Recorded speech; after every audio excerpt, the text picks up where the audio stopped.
13 साल हो गए ये सब होते होते। शाहजहां शेख और उसके लोगों को जो भी औरत अच्छी लगती,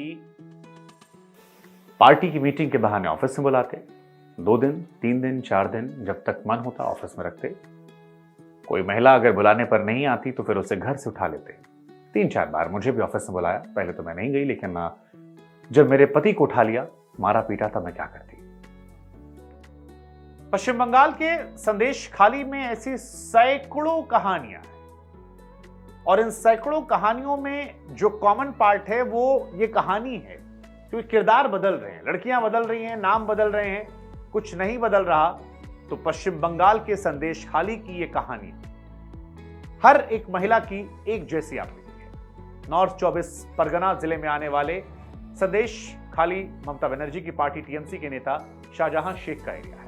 शाहजहां उसके 2 साथियों शिबू हाजरा और उत्तम सरदार पर आरोप है कि महिलाओं का गैंगरेप कर रहे थे। इस केस में शिबू हाजरा और उत्तम सरदार समेत 18 लोगों को गिरफ्तार किया गया है। शाहजहां शेख फरार चल रहा है। शाहजहां की गिरफ्तारी न होने पर हाईकोर्ट ने मंगलवार को हैरानी जताई।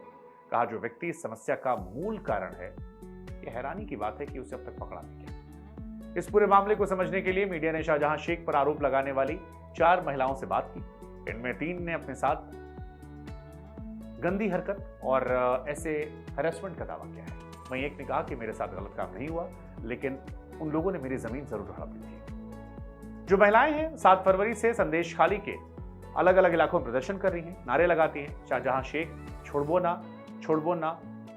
हमने उनसे पूछा यह आंदोलन कब तक चलेगा, तो जवाब मिलता है कि जब तक वो गिरफ्तार नहीं होता। हम आपको बता दें कि शाहजहां शेख जिस व्यक्ति के बारे में बात हो रही संदेश खाली में, वो एक डिस्ट्रिक्ट लेवल का नेता है। राशन घोटाले में ईडी ने 5 फरवरी को उससे घर की रेड की थी और 200 से ज्यादा सपोर्टर ने इसके बाद टीम पर अटैक किया था। अफसरों को भागना पड़ा।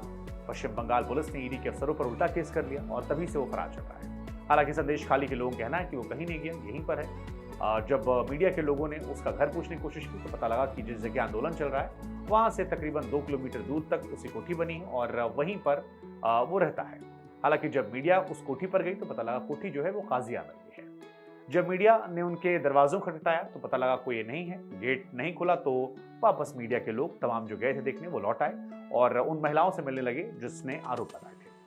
आरोप लगाने वाली महिलाएं कहती हैं कि ये लोग जबरदस्ती पार्टी ऑफिस बुलाते थे। पार्टी की मीटिंग होती थी जिसमें गांव के सभी लोग जाना पड़ता है। जो नहीं जाता उससे मारपिटाई होती। पार्टी के बाद मर्दों को भेज देते, औरतों को रोक लेते। जिसको मन करता उस औरत से गलत हरकत करते। कोई मना नहीं करता और अगर कोई मना करता तो उसके पति को उठा लिया जाता था। सवाल जब पूछा गया क्या कम उम्र की महिलाओं के साथ था तो कहा जाता है कि छोटी बच्चियों के साथ ये सब कुछ नहीं हुआ, लेकिन हाँ बड़ी लड़कियों के साथ जरूर हुआ। उम्र चाहे जो हो, लड़की अच्छी लगने पर उसे उठाया जाता था। सवाल पूछा गया कि क्या इसमें शाहजहां डायरेक्ट इन्वॉल्व था, तो जवाब आया हाँ, हाजरा, उत्तम सरदार तीनों सब मिलकर करते थे। फिर सवाल पूछा गया कि पुलिस कहां पर थी, क्या कर रही थी, तो जवाब आया कि 2-3 बार हम थाने गए थे लेकिन पुलिस सुनती नहीं है, हमारी शिकायत लिखी नहीं जाती है, घर में बच्चे हैं जाने दीजिए, तब भी नहीं सुनते थे।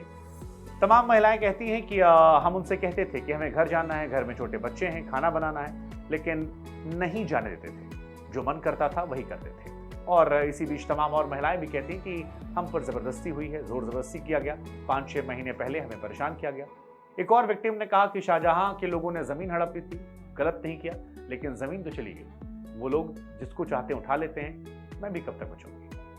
संदेश खाली के अलावा कुछ विक्टिम जो हैं वो तुलसी खाली और तिमोरा बाजार में भी रहती हैं। तिमोरा बाजार में एक ग्रोसरी शॉप में बैठी महिला से जब ये सवाल पूछे जाते हैं तब वो भी यही बातें कहती हैं। कुल मिलाकर ये मामला बढ़ा है और इस मामले के बढ़ने के बाद पश्चिम बंगाल के सीएम ने जांच के लिए स्पेशल इन्वेस्टिगेशन टीम बनाई है। सीआईडी में तैनात डीआईजी सोमा दास मित्रा लीड कर रही हैं। टीम के बाकी मेंबर भी महिलाएं हैं। ये टीम पीड़ित महिलाओं से बात कर रिपोर्ट बनाएंगी और उसके बाद उनकी आपबीती को सुनेंगी और उस फैक्ट इकट्ठा करेंगी। एसआईटी ने महिलाओं से मुलाकात भी की है। हालांकि महिलाओं का यह आरोप है कि टीम एक ही सवाल बार बार करती है, उनका ध्यान आपबीती जानने से ज्यादा इस बात पर है कि हमें अपनी बातों में उलझा लिया जाए।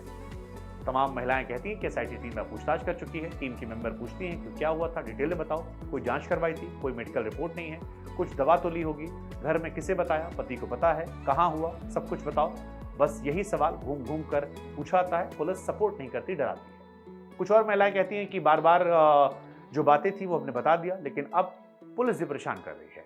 उन्हें पूछना है तो हजारा से पूछें, उत्तम से पूछें कि क्यों किया गया। पुलिस अधिकारी को लेकर भी कई तरह के सवाल हो रहे हैं। फिलहाल ये मामला देश में काफी संवेदनशील हो चुका है। इसको लेकर काफी ज्यादा चर्चे जो हैं वो हो रहे हैं। एक फर्स्ट इन्फॉर्मेशन रिपोर्ट जो है वो भी दर्ज की गई है।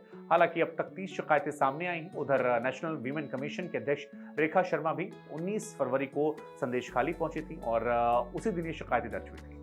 सोशल वर्कर पियाली दास भी शिकायत दर्ज करवाने में महिलाओं की मदद कर रही हैं और उनका ये मानना है कि जो कुछ हुआ है उसे देखा जाए, चेक किया जाए कि कैसे महिलाओं को रात में उठाया जाता था, कैसे गंदा काम होता था। क्या इसमें आगे भी कोई मामला है? इसको लेकर भी ये मामला सेंसिटिव बना हुआ है। उधर बसीरहाट के एसपी हुसैन मेहदी रहमान ने शनिवार को कहा था कि संदेश खाली केस में शाहजहां शेख के खिलाफ कोई शिकायत नहीं मिली। टीएमसी नेता शिबू हाजरा की गिरफ्तारी के साथ इस मामले में गिरफ्तार किए गए लोगों की संख्या 18 है। शिबू हाजरा को बसीरहाट के नजात इलाके से गिरफ्तार किया गया था। पुलिस शिकायतों के आधार पर जांच कर रही है। एक विक्टिम के मजिस्ट्रेट के सामने बयान दर्ज करने के बाद केस में गैंगरेप की धारा 376D और हत्या की कोशिश 3 साथ जोड़ी गई है। हाईकोर्ट की डिवीजन बेंच ने परमिशन मिलने के बाद पश्चिम बंगाल विधानसभा में विपक्ष के नेता शुभेंदु अधिकारी मंगलवार को संदेश खाली पहुंचे। हाईकोर्ट की सिंगल बेंच ने सोमवार को शुभेंदु अधिकारी को संदेश खाली जाने की इजाजत दी थी। इसके खिलाफ बंगाल सरकार डिवीजन बेंच गई थी। शुभेंदु ने संदेश खाली में स्थानीय महिलाओं से बात की। ये कहा कि उनके अनुभव रोंगटे खड़े करने वाले थे। जमीनें हड़प ली गई हैं, उनके साथ गलत हुआ है। पुलिस प्रशासन की मदद से अराजकता फैली हुई है। फिलहाल ये मामला सेंसिटिव है। इस मामले को लेकर सियासत जो है वो जबरदस्त तरीके से जारी है। इस मामले को लेकर अपनी अपनी राय है, लेकिन क्योंकि मामला कोर्ट में है लिहाजा हमारी भी नजर है कि इस मामले को लेकर क्या फैसला आता है, क्या जांच के बाद कहानी निकल कर आती है। लेकिन संदेश खाली की तरह एक मामला अप्रैल 2022 में भी हुआ था, जब नदिया जिले में 14 साल की एक बच्ची के साथ ऐसी घटना हुई थी। बाद में बच्ची इस दुनिया से गुजर गई। तब भी ये सवाल खड़े हुए थे, तब भी ऐसे ही आरोप टीएमसी के नेताओं पर लगे थे और अभी भी मामला जो है वो ऐसे हुआ है। लेकिन इस बार का आंदोलन ज्यादा बड़ा है। इस बार महिलाएं वाकई में गुस्से में हैं। ऐसे में इस खबर को लेकर हमारी जिम्मेदारी जो थी वो खबर की तह तक जाने की थी। हमारी कोशिश ये भी है कि इस मामले को लेकर जो भी जानकारी आएंगी वो आगे आप तक पहुंचाते रहेंगे। लेकिन ये मामला संवेदनशील है, लिहाजा हमारी आपसे भी गुजारिश है कि आपसी सौहार्द को बनाए रहें और जांच पड़ताल के बाद आने वाले नतीजों का इंतजार करें ताकि कोई एक धारणा हम और आप मिलकर बना सकें।